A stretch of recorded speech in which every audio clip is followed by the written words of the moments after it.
نہیں ہے کہ جس کے بارے میں پیشگی طور پہ کچھ سوچا جائے. ان کے تمام تعلقات، تمام آداب، تمام اقوال ہمارے ذہنوں میں، ہمارے دلوں میں. ہم ایک ایک بات ان کی جانتے ہیں کہ غریبوں کے ساتھ، اپنے لوگوں کے ساتھ ان کا کیا رویہ ہے.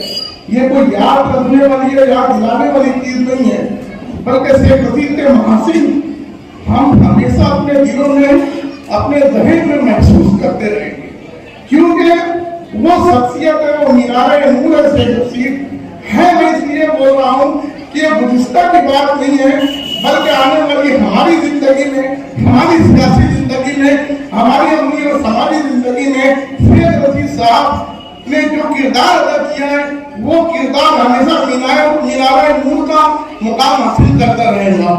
ہم انہیں دیکھ کر احساس کرتے رہیں گے کہ شیخ رشید صاحب اس موقع پر کیسے محسوس کرتے تھے، اور شیخ رشید صاحب اس موقع پر ان کا لائے عمل کیا تھا. غریبوں کے تعلق سے یا مالیگاؤں شہر کے پاور لوم انڈسٹری کے تعلق سے یا پاور لوم مالیگاؤں شہر کی جھوٹی جھوپڑیوں کے تعلق سے اگر گورنمنٹ کی کوئی اسکیم بنتی ہے، کوئی بات ہوتی ہے، ایوانوں میں کوئی بات ہوتی ہے، تو شیخ رشید صاحب فوری طور پر اس پر عمل کرنے والی شخصیت تھے. فوری طور پر کوئی اسکیمیں مالیگاؤں شہر میں لانے والی شخصیت تھے، کیونکہ ان کو پتا تھا کہ ہم میرے شہر کو، میری غریب عوام کو مہاراشٹر گورنمنٹ کی تمام اسکیموں کی انتہائی اثر ضرورت ہوگی. اور یہی چیزیں کنورٹر یوز کے حاصل کے ہوتا ہے. میں بالکل بھی مایوس نہیں ہوں اس شہر کے مستقبل کو لے کر، کیونکہ ہمارے اپنے درمیان ایک ایسا لیڈر موجود ہے جس کا نام شیخ آصف ہے. وہ جانتا ہے، وہ دور بس نگاہیں رکھتا ہے، وہ جانتا ہے لمبے سے. شیخ رشید صاحب کے محاسن اور ان کی خوبیاں بیان کروں تو 1 گھنٹہ 2 گھنٹہ کم پڑ جائے گا. غریبوں سے ان کی محبت، اپنے لوگوں سے ان کے کردار سارے لوگوں کو معلوم ہے. میں نے پچھلی نشست میں کانگریس پارٹی آفس سے نشست میں کہا تھا کہ شیخ رشید صاحب کی کئی خوبیوں میں سے ایک خوبی یہ تھی کہ اگر کسی غریب کے یہاں، چاہے وہ ان کا نوکر ہو، چاہے ان کا ورکر ہو یا نہ ہو، لیکن اگر ان کا چاہنے والا ہے، ان کا جاننے پہچاننے والا ہے، اگر ان کو دعوت دی گئی، اور اگر چاہے وہ غریب سے غریب آدمی کیوں نہ ہو، شیخ رشید صاحب اتنے اولین وقت میں شامل ہوتے تھے. میں کیا کر رہا ہوں، اولین وقت مطلب نکاح کی مجلس سے پہلے میرے یہاں پر ہے. عام اپنی غریب ورکروں کے وہاں پر نکاح کی مجلس سے پہلے آ جایا کرتے تھے. یقین جانیے، بہت بڑا ادھارن دے رہا ہوں کہ اگر کسی شخص کے یہاں پر اس کا بڑا بھائی رات میں پہنچتا تھا، مگر شیخ رشید صاحب شخصیت تھی جو پیشگی طور پر پہنچتی تھی.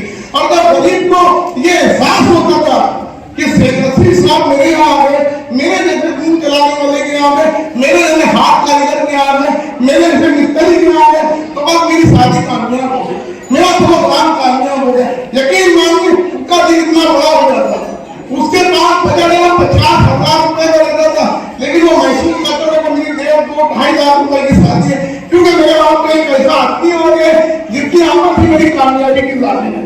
یقین مانیے شیخ رشید صاحب کے تعلق سے ان کی تاریخ میں کوئی بھی بات انہیں جھوٹ بولنے کی ضرورت نہیں ہے، کیونکہ ان کے اندر اتنی اعلیٰ صفات تھی کہ وہ صفات بیان کرتے کرتے آپ کی کئی ایسی تاریخ کی نصیحتیں ختم ہو جائے گی. شیخ رشید صاحب کی خوبیاں، غریبوں سے ان کی ہمدردی، ان کے تعلقات ختم نہیں ہو سکتے.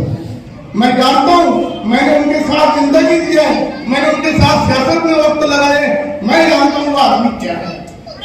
میں آخر میں آپ لوگوں کو اتنا ہی بولنا چاہوں گا، اور شیخ آصف صاحب سے یہ میں بولنا چاہوں گا کہ مالیگاؤں شہر کی عوام، خاص طور سے غریب عوام، آپ کی طرف آپ پہلے سے زیادہ تیز نظروں سے دیکھ رہی ہے، پہلے سے زیادہ بہت ہی امید بھری نظروں سے دیکھ رہی ہے کہ آپ مہاراشٹر لیول پر مہاراشٹر گورنمنٹ کے کئی ایسے فنڈ، کئی ایسے معاملات جو راحت رسانی کا کام مالیگاؤں شہر کی عوام اور یہاں کے پاور لوم سیکٹر کو جو مدد ہو سکتی ہے آپ کریں. کیونکہ شیخ رشید صاحب، بہت افسوس کے ساتھ کہنا پڑتا ہے کہ ہمارے اپنے درمیان نہیں ہے، لیکن شیخ آصف ہے جن سے ہم امیدیں لگائے رکھ سکتے ہیں. شکریہ. اتنی بات بول کر میں اپنی بات ختم کرتا ہوں. تاریخ کو اجاگر کیا کرو، کیونکہ جیسے ان کے تاریخ کے ہمارے اندر گمان ہوتا ہے، اللہ کے ویسے ہی فیصلے ان کے اترتے ہیں. دوسرے